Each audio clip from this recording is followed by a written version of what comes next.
and I am a multidisciplinary artist from Italy, based in Dublin. My main areas of work are visual and performance art, and I am very much interested into anything that has to do with human behavior, inclusion, activism, and community work.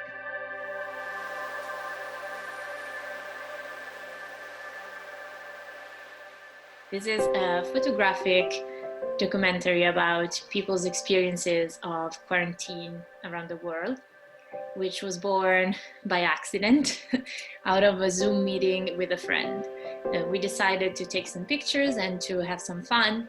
And after sharing her images on social media, I decided to caption a little bit of the conversation we have had while we were shooting these photographs.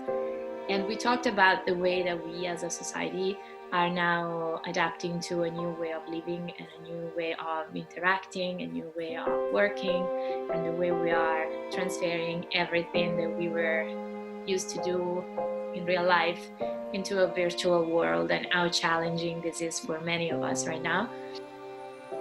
I transcribed these little bits of conversation into her caption, and the reaction from social media was incredible.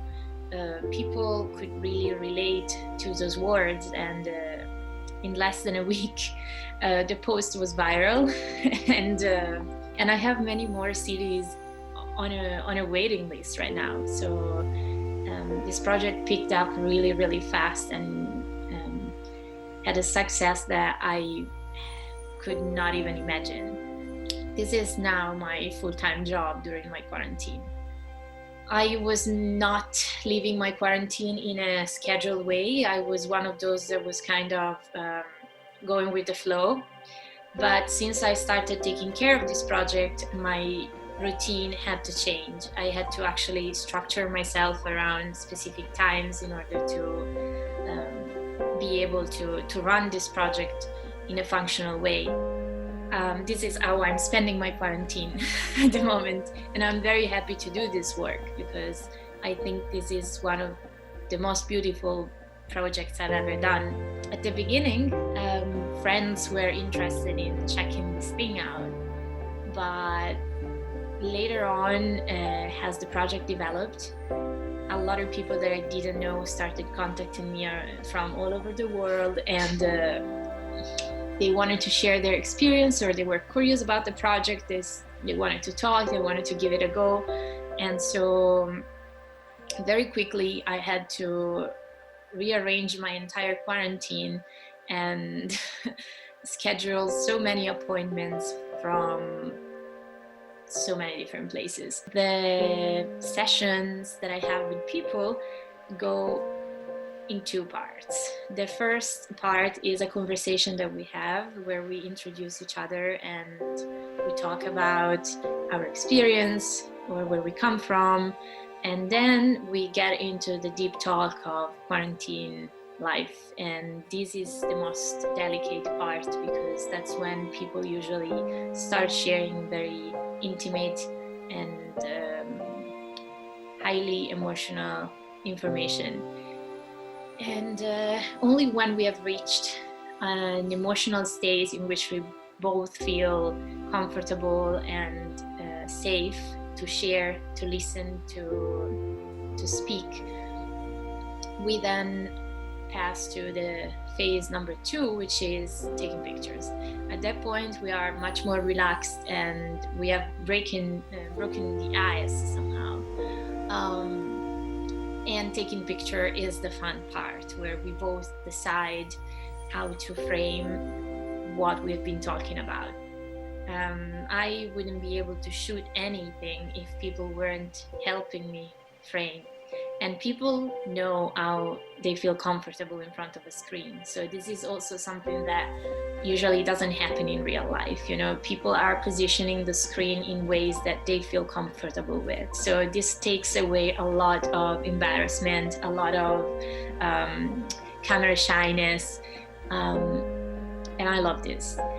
I re-listen to the stories and to the conversations that we've been sharing and I make decisions about what to take and what to leave of these conversations.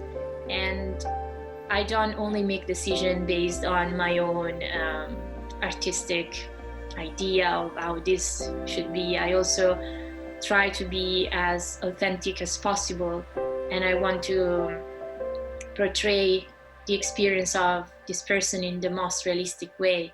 I have a conversation that lasts for 2 hours, and I have to come up with a story based on that conversation, and I absolutely love to do that.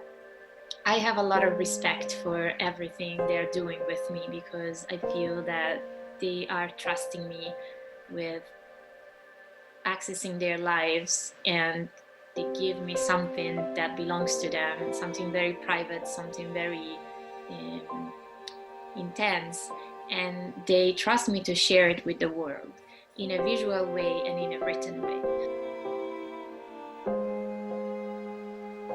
I don't know how realistic this idea is, and if I will ever be able to afford to print a book, but deep inside I have this need to leave something to the future generation, something that we all went through in this specific and very important historical time that probably will never happen again, or I hope it won't happen again.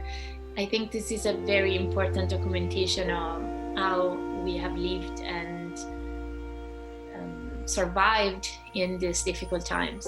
It's a very big testimony of how we are so different, even when united by the same experience. We have individual different circumstances that are surrounding us while we live this emergency, and these circumstances affect us and affect the way we react to things. We are all grieving, and we are all exposed to a very intense moment right now, and our mental health is affected by it in some ways, in so many different ways for each one of us. And I think that sharing this will also highlight how unique and different we all are from each other, but also how similar we are in some other ways. The essence and the goal of this project is not to show beautiful pictures or to invent captivating stories. I think the aim of this project is to connect and to share. We all want to be heard, and I love listening to what people have to say, but I also love to be heard myself, and I always take advantage to share my own experience with the people I interview, because I think that it's a way to relate, but it's also a way of sharing emotional content. And I find this very beautiful. I find that this gives me hope for a better future, and a future where people are going to be more united. I hope that you are having a safe quarantine and that you're enjoying being creative and you're finding a healthy way to cope with the situation.